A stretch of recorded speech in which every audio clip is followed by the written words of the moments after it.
que el trastorno psiquiátrico es primario.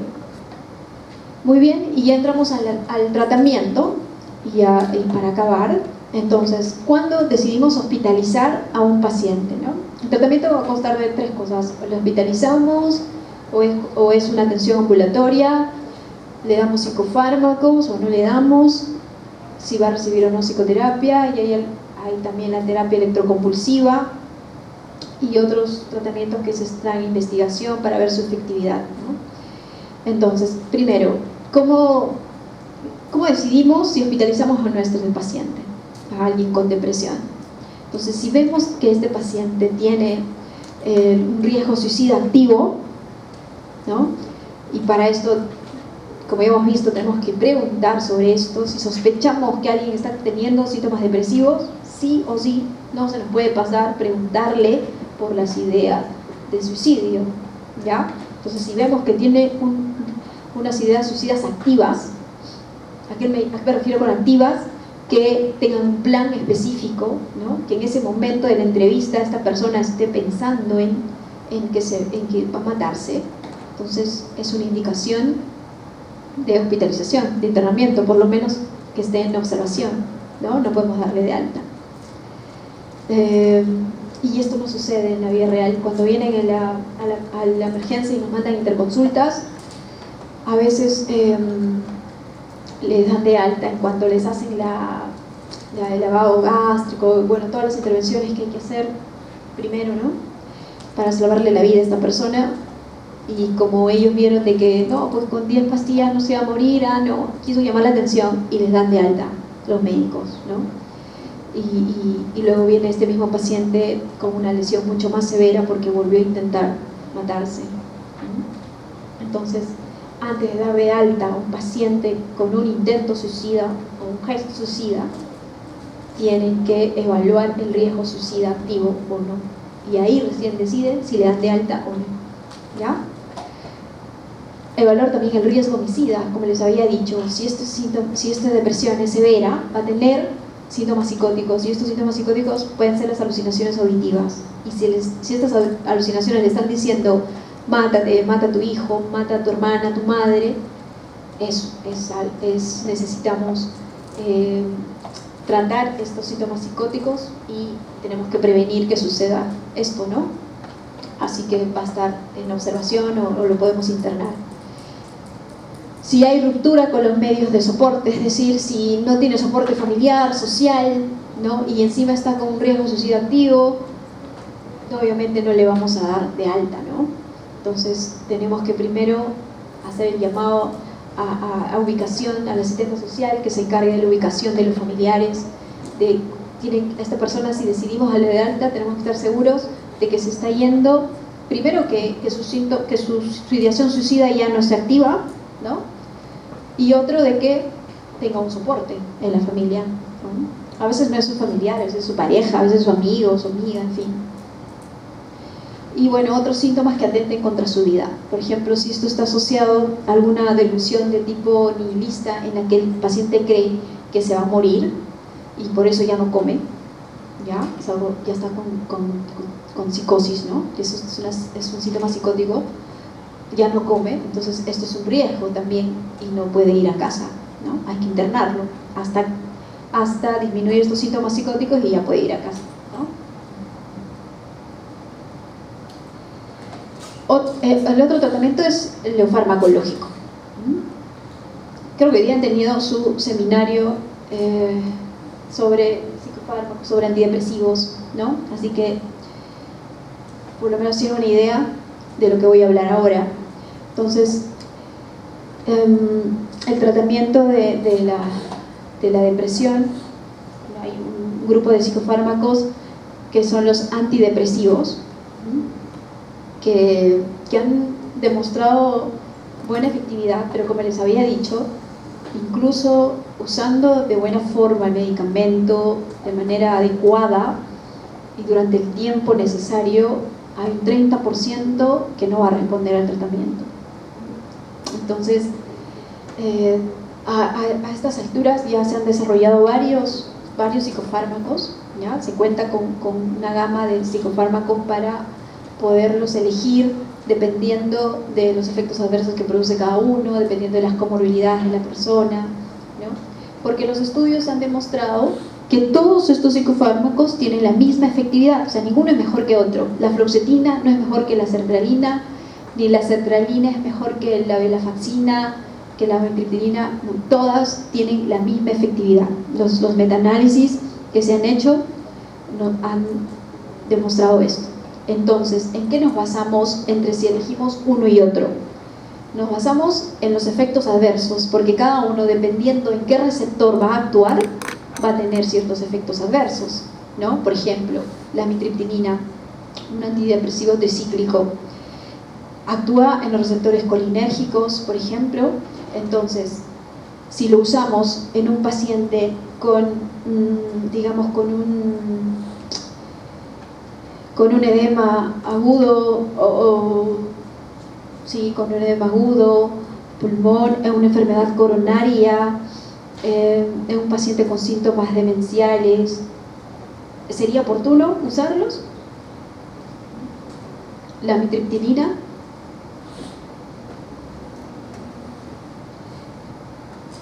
No, ¿verdad? Porque estas enfermedades tienen que ver con estos receptores colinérgicos y entonces lo que haríamos sería empeorar su situación. En alguien que tiene problemas cardiovasculares no podríamos usar la amitriptilina, ¿ya? Entonces, nuestra elección de un fármaco u otro va a depender de los efectos adversos y para eso tenemos que saber en qué receptores actúa cada antidepresivo.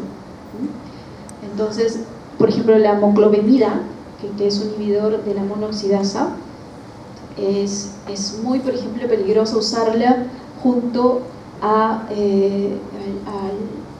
queso, ¿no? El queso suizo, por ejemplo, tiene un componente que se llama tiramina, que puede causar, junto al inhibir la monoaminoxidasa, lo que puede hacer generar una hipertensión maligna. Entonces, tenemos que saber en quién lo vamos a usar, ¿ya? En fin, la mirtazapina, por ejemplo, también actúa sobre los receptores de la noradrenalina, ¿no? Entonces, en un paciente que es hipertenso, hay que tener cuidado con este medicamento. Entonces, nuestra elección entre uno u otro medicamento no va a ser por la efectividad, porque todos son iguales, va a ser por la acción, el mecanismo de acción de estos medicamentos y los efectos adversos, ¿no? Y para eso tenemos que saber las comorbilidades que tiene este paciente, las comorbilidades físicas, la psicopatología. ¿A qué me refiero con psicopatología? Por ejemplo, si un paciente en todo su cuadro clínico de la depresión lo que más predomina es la anedonia, y se ha visto que la anedonia está relacionado a los receptores de dopamina, entonces, ¿cuál usaría? ¿Qué antidepresivo usaría más? Aquel que actúa sobre estos receptores de dopamina, por ejemplo, el upropio, ¿ya? Entonces, así podríamos hacer así es la elección entre uno y otro antidepresivo. También la comorbilidad psiquiátrica. Si, por ejemplo, este mismo paciente tiene un trastorno depresivo, pero también tiene un trastorno obsesivo compulsivo, entonces voy a utilizar un medicamento que sea efectivo para ambos, ¿no? Para no utilizar varios medicamentos. Entonces podría usar ahí la clomipramina, que es un medicamento muy bueno para el trastorno obsesivo compulsivo y también es un antidepresivo. La paroxetina, que también es un medicamento de primera línea para el trastorno obsesivo compulsivo y también es un antidepresivo, así que en eso se basa nuestra elección del antidepresivo. Como mínimo tienen que usar mínimamente, si la depresión es moderada, mínimamente, y es su único episodio, su primer episodio, mínimamente tienen que usar 6 meses de antidepresivos, ¿ya? Así, el inicio de acción de estos medicamentos recién lo vamos a evidenciar clínicamente a la 3ª semana del tratamiento. Y cada vez va a aumentar, se va a notar la acción clínicamente a medida que pase el tiempo. El 2.o 3.er mes, en una depresión moderada, ya los pacientes se sienten muy bien, están muy activos, vuelven con sus actividades y todo. Entonces ahí es donde la mayoría deja de ir a los controles y abandona el tratamiento. Y eso es un factor que puede llevarlos a la recurrencia de la depresión, y como ya hemos visto, el trastorno depresivo recurrente es de los más difíciles de tratar. Entonces, esto se le tiene que avisar al paciente que va a iniciar con un antidepresivo, se le tiene que hacer una psicoeducación de todo esto, hablarle de la adherencia al tratamiento. Entonces, mínimamente son 6 meses en una depresión moderada. Una depresión severa mínimamente es 1 año, y en una depresión recurrente más de 2 años. Si es que cursa con síntomas psicóticos, obviamente le vamos a agregar los antipsicóticos, ¿no? Si es que cursa con síntomas ansiosos y dentro de eso están los síntomas de insomnio y conciliación, que es de los más feos, los síntomas más feos que los pacientes te dicen de que es terrible, entonces asociamos un hipnótico. Luego tenemos la psicoterapia. Como les decía, no solamente los psicofármacos son el tratamiento de la depresión, porque hemos visto que el 30% no va a responder a esto, ¿no? Además, los psicofármacos están dirigidos sobre todo a los síntomas más objetivos, ¿no? de la depresión. Pero les había hablado que uno de los síntomas de la depresión también son muchas estas distorsiones cognitivas que tienen los pacientes, ¿no? Estas ideas de culpas que tienen, esta desesperanza, que está relacionado muchas veces a la autoestima baja, como los mismos pacientes te dicen, ¿no? Entonces, si esto no se trabaja, no va a haber una buena respuesta también al tratamiento. Y este 30% que no ha respondido al medicamento, se ha visto que con una psicoterapia aunada a los psicofármacos, esto le da la respuesta a un 90%, a una mejor respuesta ante un trastorno depresivo. Así que todo tratamiento de la depresión, desde la moderada, son ambos los tipos de tratamiento que tiene que recibir, tanto los psicofármacos como la psicoterapia. La psicoterapia es un procedimiento terapéutico, ¿ya? Que mínimamente dura 6 meses también, con sesiones de cada 15 días, cada semana, si es que el caso lo amerita. Entonces, dentro de las psicoterapias que más evidencia científica tienen de eficacia son la psicoterapia cognitiva conductual y la terapia interpersonal. Estas son las psicoterapias con mayor eficacia para la depresión. Otra cosa que también se ha visto en los estudios es que la psicoterapia es tan eficaz como la medicación para la depresión leve. Hay muchas depresiones leves. En general, las depresiones leves no necesitarían un psicofármaco. Se ha visto que con una psicoterapia, una intervención psicoterapéutica es suficiente para las depresiones leves.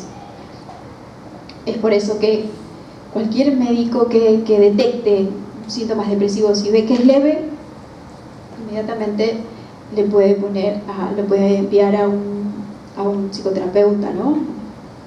en la institución donde trabaja. La medicación es más eficaz que la psicoterapia para la depresión severa. Si es que estamos con una depresión severa, con síntomas psicóticos, ideación suicida muy recurrente y todo esto, no vamos a pensar en usar solamente la psicoterapia. Sí o sí tenemos que usar psicofármacos, ¿ya? Como habíamos dicho, o como visto en la clase pasada, las causas de la depresión son múltiples, ¿no? Hay muchos factores, no solo una sola cosa. Son los biológicos, los sociales y los genéticos. Así que sobre lo genético es un poco difícil actuar, pero sí podemos actuar sobre los factores ambientales que finalmente contribuyen a la epigenética, ¿no? Y sobre los factores biológicos también, y por eso es que hay que darle medicamentos. Entonces, en conclusión, la combinación de la medicación más psicoterapia parece ser más eficaz que cualquiera de los dos tratamientos por separado. Y bueno, estas son las otras terapias que se hacen.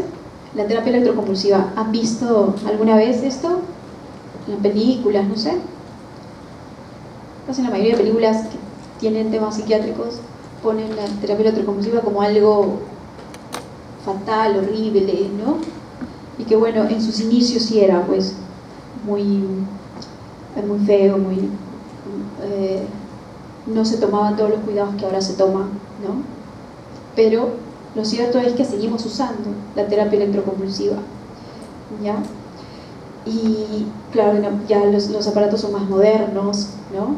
Ya se utilizan medidas para no sean las convulsiones que se generan luego de esta terapia no produzcan lesiones, ¿no? Antes, cuando no se usaba los anestésicos y todos los relajantes musculares que ahora usamos, se producían hasta fracturas por el uso de esta terapia electroconvulsiva, pero ahora ya no, ¿ya?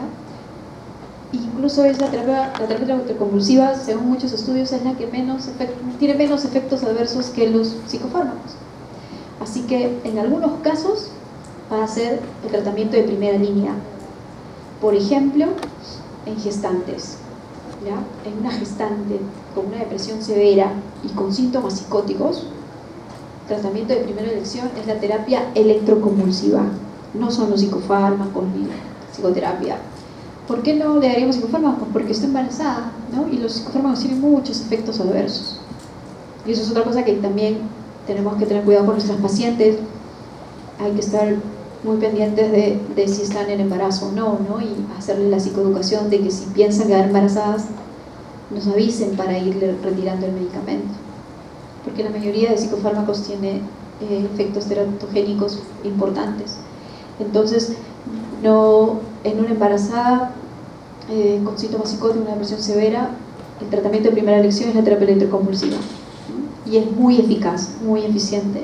Se ha visto que en 5 sesiones ya los síntomas psicóticos remitieron, y en otras 5 sesiones más parece que los síntomas depresivos también disminuyen mucho.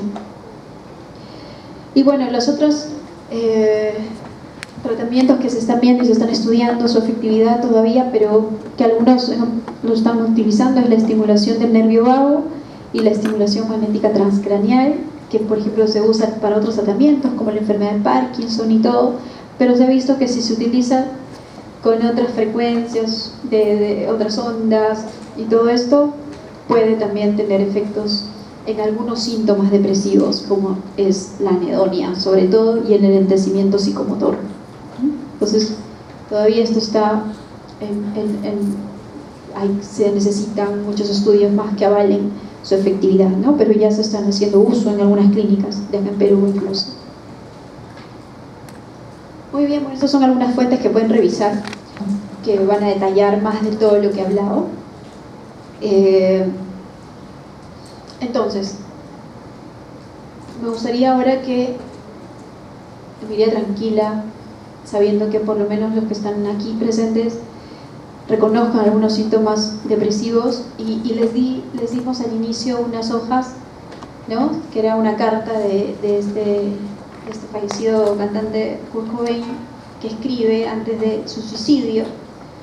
Les pediría que puedan identificar ahí algunos síntomas de los que hemos hablado. ¿Alguien ya identificó alguno? ¿Sí tienen las hojas? Sí.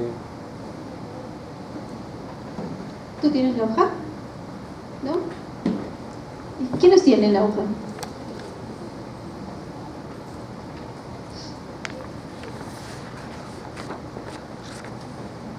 Ay, no sé. ¿Puedes, para que lo puedan repartir a los que no tienen? ¿Tú tienes? Por favor, dales a los que no tienen. A ver, de los que tienen, ¿pueden identificar algún síntoma? Voy a poner la diapositiva.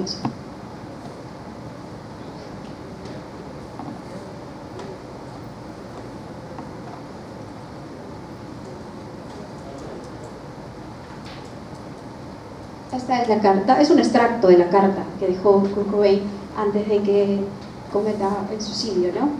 Entonces, ¿pueden identificar ahí algunos síntomas de los cuales hemos estado hablando a detalle? A ver, dime por favor. Anedonia. ¿En cuál frase te das cuenta de la anedonia? Ya hace demasiado tiempo que no me emociono ni escuchando ni creando música ni tampoco escribiendo. ¿Sí? ¿Están de acuerdo todos? ¿No? Pérdida del interés, ¿no? Del placer, y para él, para un músico tan talentoso como él, pues esto debió haber sido fatal, ¿no? Porque ellos, para crear más música, se nutren de escuchar música, tienen su vida está en constante creación y todo. Entonces para él habrá sido fatal sentir esto, esta anedonia, ¿no? Que pierde el interés por algo que le ha apasionado toda su vida. Ha sido fatal para él. ¿Qué más? ¿Qué otro síntoma más han identificado?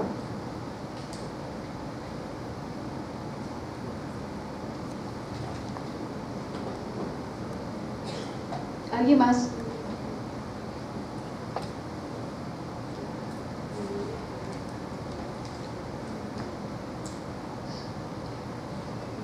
Me siento increíblemente culpable, por ejemplo, cuando se apagan las luces antes del concierto y se oyen los gritos del público. A mí no me afectan. ¿Eso qué puede ser?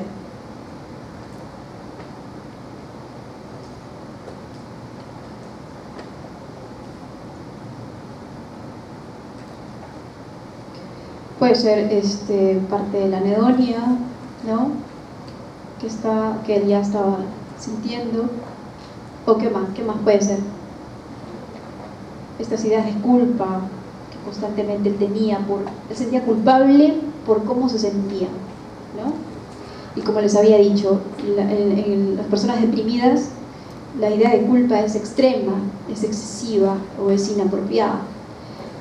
Él no tenía la culpa de estar deprimido, ¿no? Nadie quiere estar deprimido. ¿Quién quiere estar deprimido? Es una enfermedad. Entonces, pero él se sentía culpable de estar deprimido. Entonces, estas ideas de culpa lo invadían porque se daba cuenta que no podía responder con la misma efectividad que antes, y eso también lo hacía sentir culpable, ¿no? Incluso con su esposa y con su hija.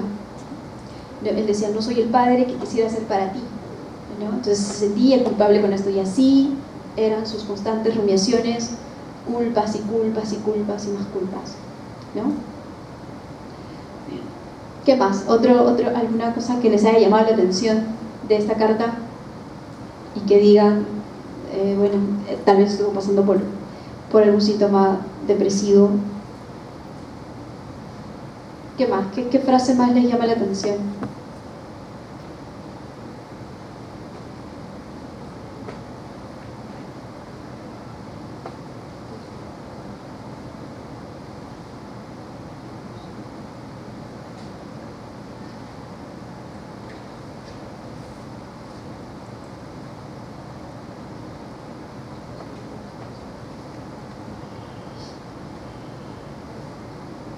¿Hay más? Bueno, como habíamos dicho hace un momento, esta fue su carta de despedida, así que en la última parte donde dice, y recuerden que es mejor quemarse que apagarse lentamente, está diciendo de alguna manera que está pensando en el suicidio, ¿no? En la muerte, ¿no?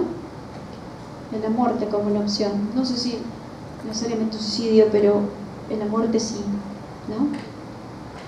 Casi toda la carta describe sobre todo la anedonia intensa que él tenía, ¿no? Y se frustra porque no pudo disfrutar, ¿sí? No puedo, lo tengo todo, pero aún así nada me satisface, ¿no? Todo el tiempo estoy triste, estoy mal, ¿no? Entonces ahí vemos el ánimo triste, vemos el ánimo deprimido, no triste, el ánimo deprimido, vemos la anedonia, ideas de muerte, ideas de culpa, de desesperanza, porque para él ya nada tiene solución. La única solución es quemarse, como dice él, ¿no? Y quemarse se refería probablemente a tirarse un tiro, ¿no? Se disparó. Y bueno, y finalmente le dice a su esposa y a su hija que finalmente ellos van a ser felices sin él, ¿no? Más que con él. Entonces, queda claro de que él estaba pasando por un episodio depresivo, ¿no? Bastante severo. Entonces, más o menos así es como los pacientes van a relatar sus síntomas, ¿no? El paciente no le va a decir, doctor, yo tengo anedonia, o yo tengo el ánimo deprimido, estoy con fatiga, tengo enlentecimiento motor, tengo ideas de culpa, tengo ideas de muerte. No les van a decir eso. Ustedes tienen que preguntar por esos síntomas. Así, de esta forma, y los pacientes a veces se les hace difícil identificar qué cosa es la anedonia, ¿no? Así que mayormente van a decir frases como las que vemos acá, o como las que hemos estado viendo a medida que íbamos viendo los síntomas, con las frases que decía José María Arguedas, ¿no? Así expresan ellos. Entonces nosotros hay que indagar a fondo esos síntomas que ellos nos van diciendo. Bueno, eso sería todo por ahora, chicos.